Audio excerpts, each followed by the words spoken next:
Nellore TDP పార్టీలో అంతర్గతంగా కూటమిలో విభేదాలు వస్తున్నాయి. ప్రధానంగా నెల్లూరు సిటీకి సంబంధించి నెల్లూరు రూరల్ ఎమ్మెల్యే అలా కావచ్చు, అలాగే నెల్లూరు అర్బన్ ఎమ్మెల్యేకి సంబంధించిన విభేదాలు పెద్ద ఎత్తున జరుగుతున్నాయి. కోటమిరెడ్డి శ్రీధర్ రెడ్డికి సంబంధించి మంత్రిగా ఉన్నటువంటి పొంగునూరు నారాయణకి సంబంధించి ఇద్దరి మధ్య విభేదాలు తారాస్థాయికి చేరాయి. ఎంతవరకు చేరాయంటే ఒకళ్ళ కార్యకర్తల మీద మరొకరు దాడులు చేయడము, ఒకరికి సంబంధించిన వ్యవహారాల్లో మరొకరు వేలు పెట్టడము, ఇంటర్నల్గా ఉన్నటువంటి రాజకీయ వ్యవహారాల్లో వేలు పెట్టి వాటిని పెద్ద ఎత్తున చర్చనీయాంశంగా చేసి ఇద్దరి మధ్య విభేదాలు తీసుకొచ్చే విధంగా కారణాలు రేకెత్తు వస్తున్నాయి.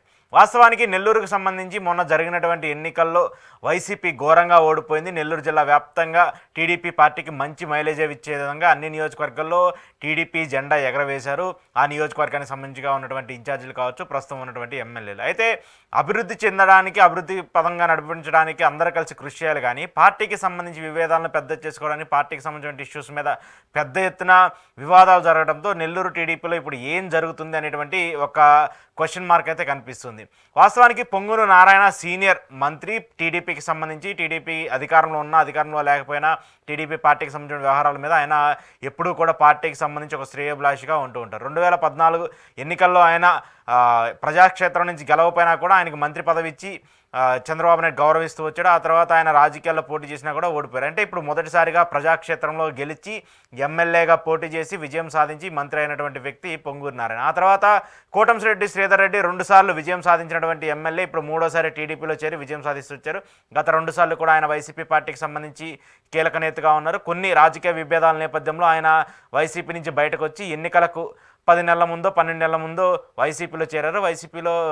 వైసీపీ నుంచి బయటకు వచ్చి టీడీపీలో చేరారు. టీడీపీలో అప్పటి నుంచి టికెట్ పొంది, టికెట్ తీసుకున్న తర్వాత నుంచి ఆయన రాజకీయంగా యాక్టివ్ అవుతూ మొన్న జరిగినటువంటి ఎన్నికల్లో భారీ మెజారిటీతో టీడీపీ ఎమ్మెల్యేగా విజయం సాధించి చూస్తారు. ఇక్కడ వరకు బాగానే ఉంది. కానీ పొంగూరు నారాయణ అలాగే కోటమిరెడ్డికి సంబంధించినటువంటి ఇద్దరి మధ్య కూడా నెల్లూరు రాజకీయాలకు సంబంధించి ఒకంత విభేదాలు జరుగుతున్నాయి, ఒకంత గొడవలు జరుగుతున్నాయి. ఎందుకు జరుగుతున్నాయి అంటే లోకల్గా ఉన్నటువంటి పాలిటిక్స్ కావచ్చు, లోకల్గా ఉన్నటువంటి ఇబ్బందులు కావచ్చు, అలాగే అక్కడ కార్పొరేషన్కి సంబంధించిన పదవులకు సంబంధించిన అంశం కావచ్చు, ఇవన్నీ కూడా వాళ్ళిద్దరి మధ్య కొంత విభేదాలని, కొంత గ్యాప్ని క్రియేట్ చేసే పరిస్థితిగా ఉంటుంది. దాంతోపాటు కోటమిరెడ్డి గతంలో వైసీపీ నుంచి ఉన్నటువంటి వ్యక్తి, పొంగూరు నారాయణకి సంబంధించి ఆయన రాజకీయంగా ప్రత్యర్థిగా ఉన్నటువంటి వ్యక్తి. ఆయన టీడీపీలో రావడం కూడా నారాయణకి అంత ఇష్టం లేదు. కానీ రాజకీయ సమీకరణాల నేపథ్యంలో కోటమిరెడ్డిని పార్టీలో జాయిన్ చేసుకొని ఆయనకి టికెట్ ఇచ్చింది టీడీపీ అధిష్టానం. అది కూడా చాలాసార్లు నారాయణ కోటమిరెడ్డిని రానివ్వకుండా అడ్డుపట్టడానికి చాలా ప్రయత్నించినప్పటికీ కూడా ఆ జిల్లాకి సంబంధించిన మిగతా నేతలు ఎవరైతే ఉన్నారో ఆనం రామనాయుడిని కావచ్చు, ఇలా కొంతమంది కీలకంగా ఉన్నటువంటి వ్యక్తులందరూ కూడా కోటమిరెడ్డిని యాక్టివ్ చేస్తూ ఆయన్ని పార్టీలోకి తీసుకోవడానికి విస్తృతంగా ప్రయత్నించారు. అయితే కోటమిరెడ్డి పార్టీలో చేరడం ఎక్కడా కూడా నారాయణకి ఇష్టం లేదు. దట్టు ఒక ప్రత్యర్థిగా ఉన్నటువంటి వ్యక్తి, ఆయనకి సంబంధించి ఎప్పుడూ కూడా అంటే ఓటమి చెందినటువంటి 2 సార్లు కూడా ఆయనకి సంబంధించి రాజకీయంగా ఇబ్బంది పెట్టినటువంటి వ్యక్తిని తన పార్టీలోకి తీసుకోవడం కూడా ఆయనకి ఇష్టం లేదు. కానీ రాజకీయాల్లో ఏదైనా జరగవచ్చు కాబట్టి కోటమిరెడ్డిని పార్టీలోకి తీసుకున్నారు. సరే, ఎట్టకేలకు ఆయన విజయం సాధించారు. విజయం సాధించిన తర్వాత నెల్లూరు సిటీకి సంబంధించి కావచ్చు, నెల్లూరు అర్బన్కి సంబంధించి కావచ్చు ఉన్నటువంటి ఇద్దరు ఎమ్మెల్యేలు టీడీపీ ఎమ్మెల్యేలుగా ఉన్నారు. అయితే ఇప్పుడు ఈ ఇద్దరు ఎమ్మెల్యేలకు సంబంధించి అక్కడ ఉన్నటువంటి లోకల్ పాలిటిక్స్ మీద గట్టిగా ఒకరి మీద ఒకరు విభేదాలు జరుగుతుంది. ఎందుకు జరుగుతున్నాయంటే మంత్రిగా ఆయన నియోజకవర్గానికి సంబంధించి మంత్రిగా ఉన్నారు పొంగూరు నారాయణ. ఆయన కీలకంగా వ్యవహరిస్తూ వస్తున్నారు టీడీపీ పార్టీకి సంబంధించి. అయితే అక్కడ కోటమిరెడ్డి శ్రీధర్ రెడ్డికి సంబంధించిన ప్రాధాన్యత, కోటమిరెడ్డికి సంబంధించి ఆయన అనుచరులకు సంబంధించిన పనులు చేయించుకోవడం కావచ్చు, లేదంటే ఆయన అనుచరులకు సంబంధించి ఏమన్నా నామినేటెడ్ పదవులు ఇవ్వాలన్నా, లేదంటే నెల్లూరు మున్సిపాలిటీకి సంబంధించిన కార్పొరేషన్ సంబంధించిన చైర్మన్లు ఎవరైతే ఉన్నారో వాళ్ళకి ఇవ్వాలన్నా, లేదంటే అక్కడ ఉన్నటువంటి రాజకీయ వ్యవహారాలు చూడాలన్నా కూడా ఆయనకు అంత ఇంపార్టెన్స్ ఇవ్వట్లేదంట నారాయణ. తద్వారా ఆయనకి సంబంధించిన వ్యక్తులు కావచ్చు, ఆయన కార్యకర్తలు కావచ్చు, ఆయన ముఖ్యంగా ఉన్నటువంటి అనుచరులు అందరూ కూడా ఆగ్రహం వ్యక్తం చేస్తూ వస్తున్నారు. మిగతా అన్ని అంశాలకు కావచ్చు, లేదంటే నెల్లూరు జిల్లాకు సంబంధించి కావచ్చు, నెల్లూరు సిటీకి సంబంధించి ఉన్నటువంటి చిన్న చిన్న పదవులన్నీ కూడా నారాయణ తన వర్గీయులకే ఇచ్చుకుంటున్నారనేటువంటి ఒక పెద్ద ఆరోపణ అయితే జరుగుతుంది.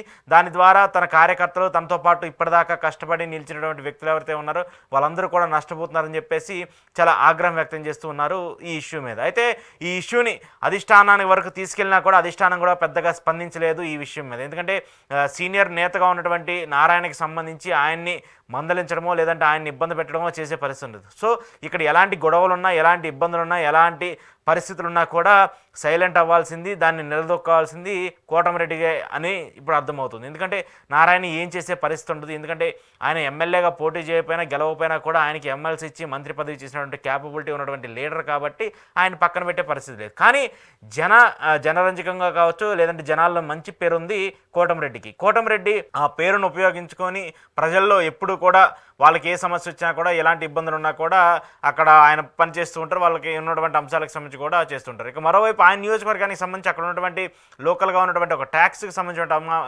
ఇష్యూ మీద కూడా ఆయన పెద్ద ఎత్తున మాట్లాడుతూ వచ్చారు.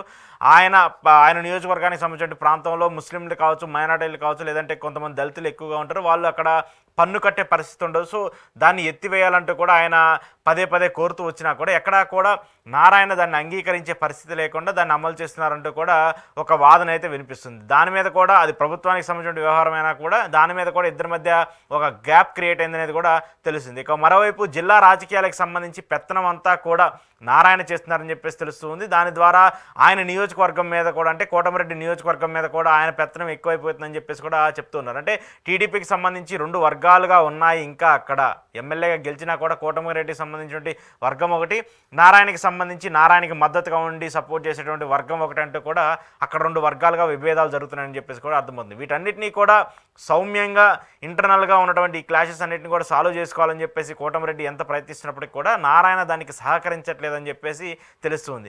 దాని ద్వారా ఆయన టీడీపీలో ఉన్నటువంటి ఈ కొద్ది కాలంలోనే కొంత ఇబ్బందులు ఎదుర్కొంటున్నటువంటి పరిస్థితులు అయితే కనిపిస్తూ ఉన్నాయి. ఆయన అంటే ఇలాంటి ఇబ్బందులే కంటిన్యూ అవుతూ ఉంటే మాత్రము కోటమిరెడ్డి ఎలాంటి నిర్ణయం తీసుకుంటారనేది మాత్రం తెలియాల్సి ఉంది. ఎందుకంటే గతంలో కూడా ఇలాంటి ఇబ్బందుల వల్లే వైసీపీలో ఆయనకి సరైన సముచిత స్థానం కలగలేదు. అక్కడ కూడా లోకల్ పాలిటిక్స్ వల్ల ఆయన చాలా ఇబ్బంది పడ్డారు. తద్వారానే ఆయన వైసీపీ నుంచి బయటకు వచ్చి టీడీపీలో చేరి ఇప్పుడు ఎమ్మెల్యే గెలిచారు. కాబట్టి అదే టీడీపీలో మళ్ళీ ఇలాంటి ఇబ్బందులు, ఇలాంటి లోకల్ పాలిటిక్స్, ఇలాగ ఇంటర్నల్గా ఉన్నటువంటి గ్రూప్ తగాదాల వల్ల మళ్ళీ తన రాజకీయ భవితవ్యానికి మాత్రం ఇబ్బంది కలిగితే కోటమిరెడ్డి మళ్ళీ ఎలాంటి నిర్ణయం తీసుకుంటారనేది మాత్రం తెలియాల్సి ఉంది. ఏదేమైనప్పటికీ ఇప్పటిదాకా అధికారంలో ఉన్నటువంటి పార్టీలో గొడవలు లేవు, ఇంటర్నల్ క్లాషెస్ లేవని ఏవైతే మనం అనుకుంటున్నామో అవన్నీ కూడా ఇప్పుడు బహిర్గతం అవుతూ ఉన్నాయి. మంత్రుల మధ్య, ఎమ్మెల్యేల మధ్య ఉన్నటువంటి గ్యాప్ను కూడా కోటమిరెడ్డి నారాయణ ఇష్యూ చూస్తుంటే మనకు అర్థమవుతుంది. టీడీపీలో మరిన్ని రోజులు పోయే కొంది ఇలాంటి క్లాషెస్ చాలా ఎక్కువ అవబోతున్నాయి. ముఖ్యంగా నెల్లూరు జిల్లాకు సంబంధించి ప్రధానంగా ఉన్నటువంటి ఈ ఇద్దరు ఎమ్మెల్యేల మధ్య ఉన్నటువంటి విభేదాలు తారాస్థాయికి చేరితే మాత్రము పార్టీకి మంచి డ్యామేజ్ జరిగే అవకాశం ఉంటుంది. చాలా పెద్ద ఎత్తున ఇది ఇబ్బంది చేసే అవకాశం ఉంటుంది. కాబట్టి దీన్ని సాల్వ్ చేసి ఏదన్నా సమావేశం చేసో, లేదంటే ఇద్దరి మధ్య ఉన్నటువంటి గ్యాప్ని క్లియర్ చేయడానికి ఏదైనా పార్టీ లైనప్ తీసుకుంటుందా లేదని చూడాలి. ఏదేమైనప్పటికీ మాత్రం ఈ క్లాషెస్ కంటిన్యూ అయితే మాత్రం పార్టీకి మరిన్ని ఇబ్బందులు రాబోయే రోజుల్లో వచ్చే అవకాశం ఉంటుంది.